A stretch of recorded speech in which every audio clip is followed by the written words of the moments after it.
So after the debacle of the anime episode that they gave us this past weekend, we got a really good chapter of One Piece this week. And I was really happy to see that because honestly, that last episode of One Piece that I saw this weekend was probably one of the worst episodes I've seen in this entire arc, if not one of the worst episodes I've seen in the last two arcs, which is why I brushed that review off and I just made more of a parody of it than anything. But man, this chapter of One Piece is what I've been looking for. Still not the full-fledged fights. You know, Oda, really, this whole arc has just avoided entire episodes of fights. It's been segments of these fights.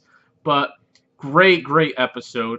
I'm going to start with Bartholomew. Oh my god. Can we nominate this guy to be the next Straw Hat member already? I mean, he is dedicated to Luffy and the Straw Hats, and he clearly showed that this episode.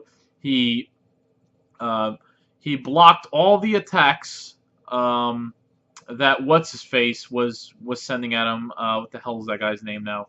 The guy that Robin and Bartholomew were facing, Gladius.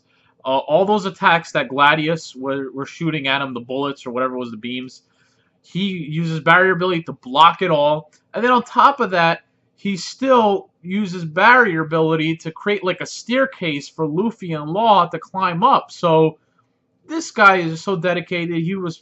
He's like a Straw Hat already. You know what I mean? I feel like he belongs as a Straw Hat. And I didn't like him that much at first, but he's really grown on me. And I guess one of my biggest complaints was I really felt like the Straw Hats need a new female member. But Bartholomew is really making a case. So just great, great stuff from Bartholomew. He did, one thing that we get that was very interesting is he admitted and stated that there is a limit to his barrier ability. So he only has a certain range he can use it on. And much like Law, it kind of wears out. If he uses a lot of it, you know, the zone becomes smaller and smaller, and it's kind of like a power limit, which makes sense.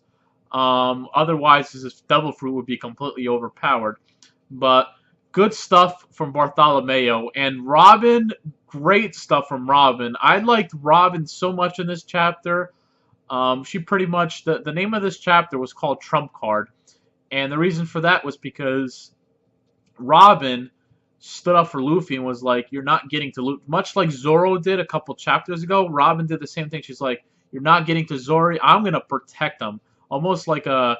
She's really turned into like the mother figure of the Straw Hats in a good way. She protects the Straw Hats. She protects Luffy. And she was like, Luffy is our trump card. He's always there for us. He knows how to get shit done. And we just saw a couple of pretty cool abilities from Robin. And I'm telling you, I think in the future, her powers have potential to become really good. Like, I think she can eventually, she's probably going to eventually be able to create full clones of herself, I would think, using her ability. I don't know. All I know is great stuff from her, great stuff from Bartholomew, and they just really stood up for Luffy. Just amazing, amazing work. And I really think, I'm telling you, I think by the end of this arc, there is a real possibility that Bartholomew might be joining the Straw Hats, but we'll see what ends up happening with that. So, getting past all that, we then jumped to Fujitora versus Sabo. Yay! Remember that? We never got back to that nice little fight. Now, again, not a full-fledged episode dedicated to it, but we got some good stuff as well. We got pretty much Fujitora revealing a new ability, and he actually shouted it out. So, what was it called? It was called Gravi Sword or something like that. And Fujitora actually used gravity in a very unique way, a sideways gravity. So he kind of like pushed the environment towards him, almost like, if you know Star Wars, almost like he's using the Force. It was pretty cool, and there was a really awesome panel that just showed like waves everywhere, and it was almost like he was pulling buildings apart, and just, oh my god, if the anime actually put effort into animating One Piece, that might actually be a potentially good scene. I don't know, or maybe by the time they get there, they would have corrected that mess. I don't know. We'll see what happens. But so he used Gravi Sword, and one thing, very big clue I noticed is that um, I'm starting to think that while Sabo is very strong, we know this, he is just slightly below Fujitora. And the reason I say this is because Sabo was actually pretty heavily breathing. He looked tired in the fight on the panels. And Fujitora, just dot dot dot. He did not look that tired. He wasn't taking deep breaths. So either he's playing around with Sabo, or it just looks like Sabo is not struggling, but he's tired. So I think while Sabo is probably very strong, he's just slightly below Fujitora's level. And the other interesting thing is the actual ability he used, Gravi Sword. Is it the sword? It makes you wonder, does Fujitora actually possess the Devil Fruit? Or is it the sword that possesses the Devil Fruit? And if it is the sword that has the Devil Fruit, there's a lot of possibilities for the future as well. I mean, could you imagine Zoro getting a hold of Fujitora's sword? Just throwing it out there. Think about that. Zoro's obviously more than likely going to fight Fujitora down the road, and if he defeats him and ends up getting Fujitora's sword, and it is a sword that has a Devil Fruit, well, Zoro just got his Devil Fruit. Think about that. So great fight. At the end of it, Sabo was pretty much running towards Fujitora, and it ended there. The one thing I will defend Sabo in is he hasn't fully mastered his Devil Fruit. He just learned it, so he has potential to become very strong in the future.